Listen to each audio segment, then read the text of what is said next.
और एक बड़ी खबर की बात करते हैं। बीजेपी की जीत पर अबू आजमी का बड़ा बयान सामने आया है। ये बीजेपी की नहीं, हिंदुत्व की जीत है, ये कहा है अबू आजमी ने। कश्मीर फाइल्स बनाई गई, अबू आजमी की तरफ से यह बयान भी आया है। गुजरात फाइल्स भी दिखाएं, आज मुसलमान अछूत हो गया है।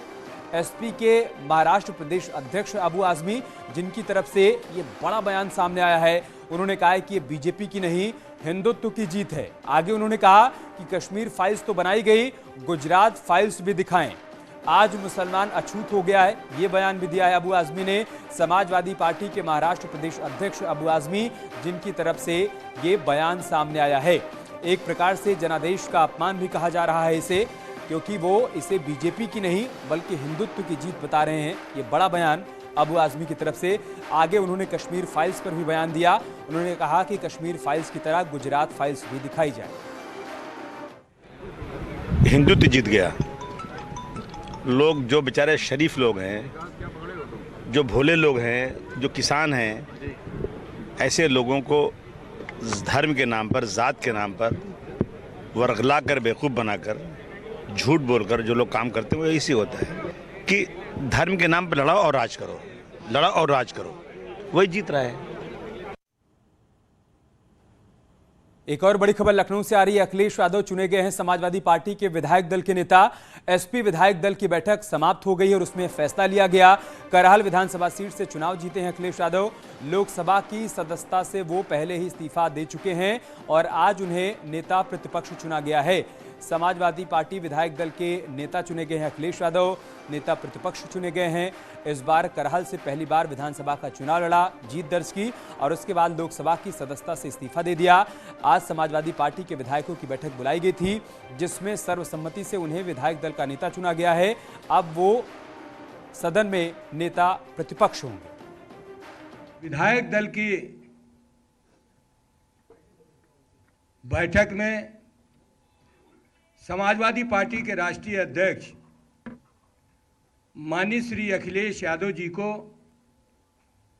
सर्वसम्मत से विधायक दल का नेता चुना गया है और विधानमंडल दल का नेता भी सर्वसम्मत से माननीय श्री अखिलेश यादव जी को ही चुना गया है। इधर समाजवादी पार्टी विधायक दल की बैठक में शिवपाल यादव को न्योता नहीं दिया गया। शिवपाल की नाराजगी सामने आई है और इस पर समाजवादी पार्टी ने सफाई दी है। 28 मार्च को सहयोगी दलों की बैठक होगी, शिवपाल यादव को उसके लिए न्योता भेजा गया है। आज की बैठक समाजवादी पार्टी विधायकों की थी। 28 मार्च को जब सहयोगी दलों की बैठक होगी, उसमें शिवपाल यादव को न्योता भेजा गया।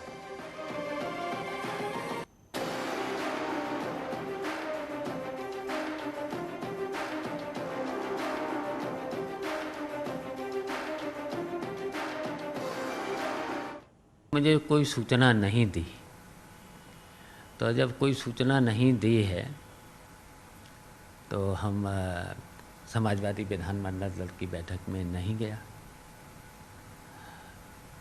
और जहाँ तक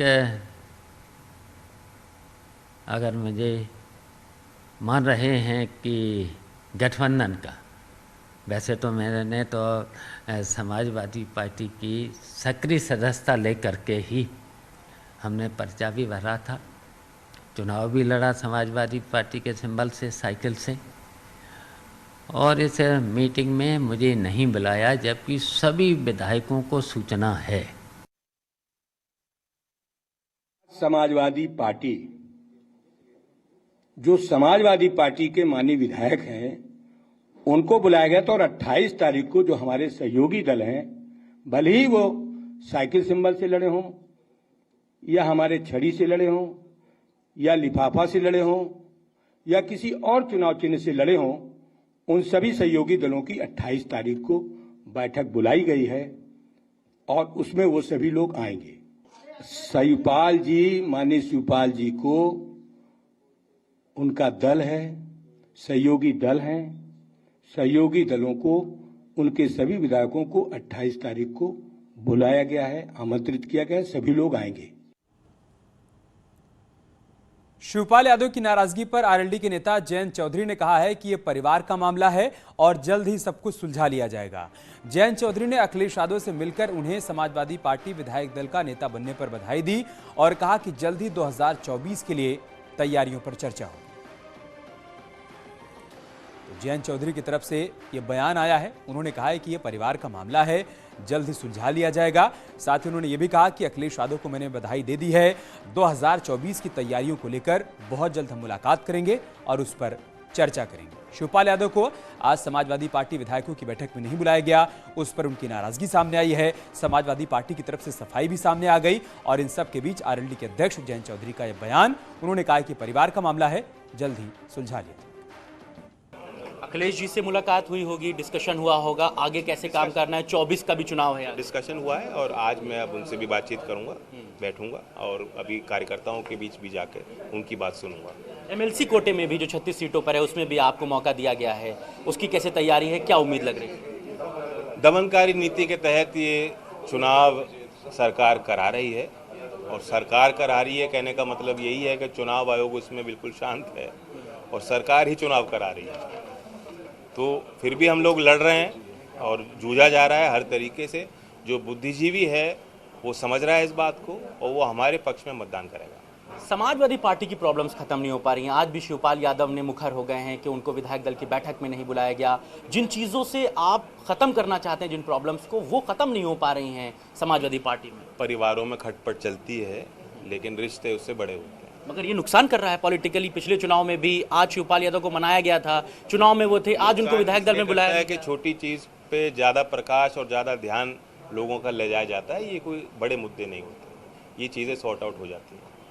बात करने के लिए शुक्रिया। जयंत चौधरी हमारे साथ थे और वो सीधे तौर पर इस बात को कहते हैं कि परिवार के समाजवादी पार्टी में जो मुद्दे हैं वो उनको हल कर लिया जाएगा और इन तमाम चीज़ों को बड़ा मुद्दा नहीं बनाया जाना चाहिए। हालांकि उनके विधायक जो जीते हैं वो पूरी तरीके से ग्राउंड पर मेहनत कर रहे हैं, 24 में उसका नतीजा मिलेगा। कैमरा पर्सन पंकज के साथ मोहम्मद शबाब, न्यूज़ 18 लखनऊ। एक और बड़ी खबर की बात करते हैं। यूपी में जल्द ही मंत्रियों के विभागों का बंटवारा हो जाएगा।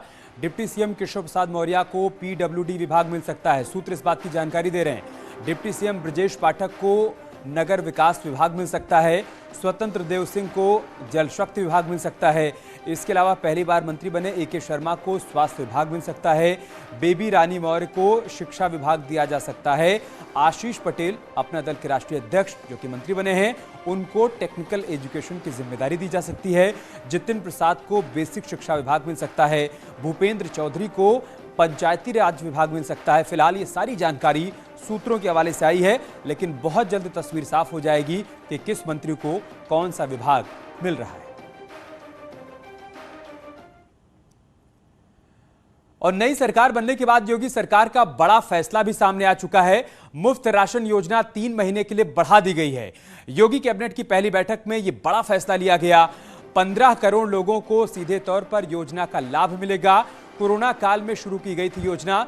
आपदा काल में लोगों को भूख से बचाने के लिए केंद्र और राज्य सरकार ने ये पहल की थी और उसे 3 महीने और आगे बढ़ाने का फैसला लिया गया है। आज कैबिनेट की पहली बैठक में ये प्रस्ताव रखा गया, उस पर मुहर लगी और ये तय हुआ कि फ्री राशन की स्कीम को 3 महीने के लिए बढ़ाया जा रहा है। योजना चूंकि मार्च 2022 तक ही थी, आज मंत्रिमंडल ने निर्णय लिया है कि अगले 3 महीनों के लिए इस योजना को प्रदेश के सभी 15 करोड़ लोगों के लिए फिर से हम लोग लागू करेंगे। और इस योजना को हमारे मंत्रिमंडल ने आज फैसला उत्तर प्रदेश के 15 करोड़ जनता जनार्दन को समर्पित करते हुए कि सरकार डबल इंजन की सरकार पहले भी उत्तर प्रदेश की जनता के साथ खड़ी रही। दोनों डिप्टी सीएम केशव प्रसाद मौर्य और ब्रजेश पाठक ने इसका स्वागत किया। क्या कहा गया उनकी तरफ से वो भी देखिए। कि उत्तर प्रदेश सरकार का पहला फैसला 15 करोड़ प्रदेशवासियों को जो निःशुल्क राशन और राशन के साथ जो सामग्री उपलब्ध कराई जाती रही है वो आगे भी उपलब्ध कराई जाएगी और उसके लिए 3,270 करोड़ रुपए भी सरकार खर्च करेगी। धन्यवाद। क्या कहेंगे सर? मैं करने के लिए बढ़ाया गया देखिए है। बहुत आवश्यकता, आदरणीय मुख्यमंत्री जी ने पूरी बात कह दी है। और प्रदेश के में जो आदरणीय प्रधानमंत्री जी के नेतृत्व में गरीब कल्याण की योजनाएं चल रही थी, उनको अंतिम व्यक्ति तक हम सब पहुंचाएंगे। आपकी क्या जिम्मेदारी होगी सर? किस तरीके की अभी वेट करिए। सीएम योगी ने लखनऊ के योजना भवन में आला अधिकारियों के साथ बैठक की। इस बैठक में मुख्य सचिव, अपर मुख्य सचिव और कई विभागों के प्रधान सचिव मौजूद रहे। इस बैठक में सीएम योगी ने अधिकारियों को कई निर्देश भी दिए। मुख्यमंत्री जी ने अभी जो अच्छा कार्य हो उसके बारे में बताया और सबको धन्यवाद दिया और आगे 5 साल इसी प्रकार टीम यूपी को कार्य करने के लिए रणनीति बना के पब्लिक के जो कार्य है उसको त्वरित गति से करना और परियोजनाओं को संपन्न करने के दिशा निर्देश दिए। रमापति शास्त्री ने प्रोटेम स्पीकर के तौर पर शपथ ली। राजभवन में राज्यपाल आनंदीबेन पटेल ने उन्हें शपथ दिलाई। इस मौके पर सीएम योगी भी मौजूद थे। रमापति शास्त्री के अलावा 4 और लोगों ने, पैनल के सदस्यों ने शपथ ली है। रमापति शास्त्री 10वीं बार विधायक चुने गए।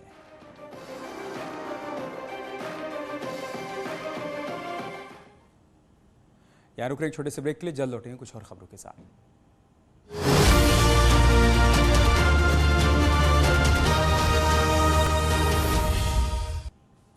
और एक बड़ी खबर की बात करते हैं। रियल एस्टेट कंपनी सुपरटेक को एनसीएलटी से बड़ा झटका लगा है।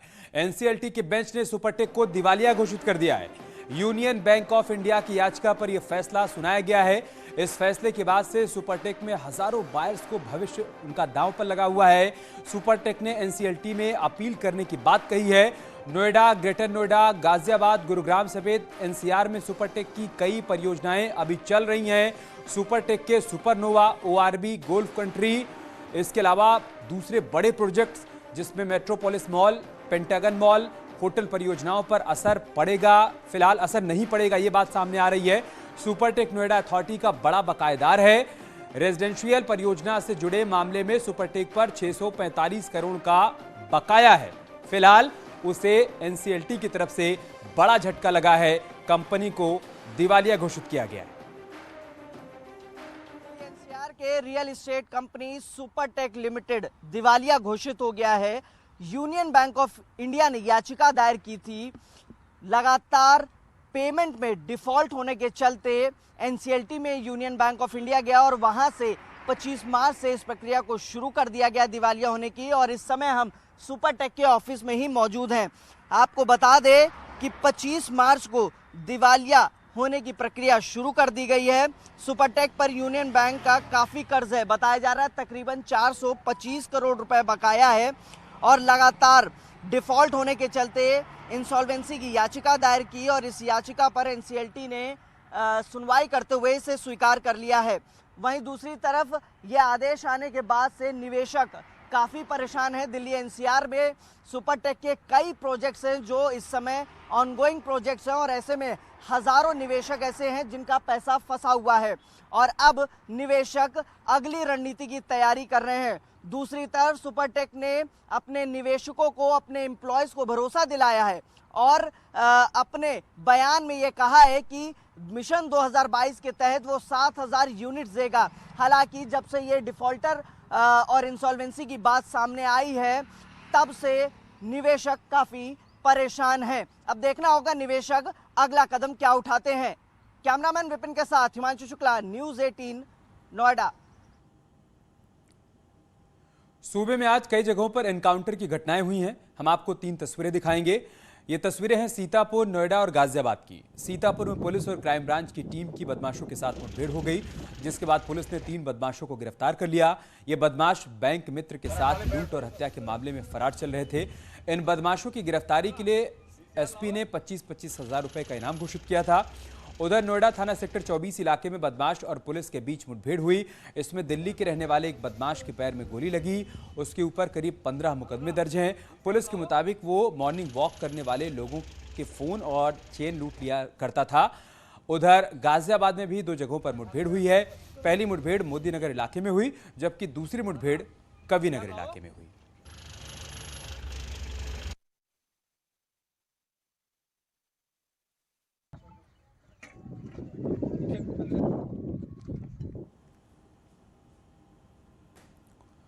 और अब खबर बांदा से है, जहां पर घरेलू कलह के चलते महिला ने अपने 2 बच्चों के साथ जहरीला पदार्थ खा लिया।